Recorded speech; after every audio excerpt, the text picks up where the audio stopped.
వస్తే ఎట్టి పరిస్థితులలోనూ కూడనటువంటి పనులు చెబుతుంది. ఇది పద్దన గారి సుమతి శతకంలోని పద్యం. అది నీ ముందు. వరదైన చేను దున్నకు, వరదైన చేను దున్నకు, కరవైనను బంధు జనుల కడకేగకుమీ, కరవైనను బంధు జనుల కడకేగకుమీ.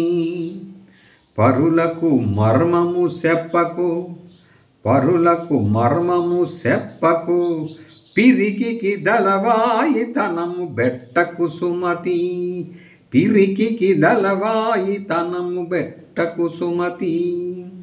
అంటే వరద వచ్చినప్పుడు పొలమును దున్నకు, కరవు కాలమునందు కోరి బంధువుల కడకు చేరకు, ఇతరులకు రహస్యములను తెలుపకు, పిరికివాడికి సేనాధిపత్యమును కట్టబెట్టకు. Thank you.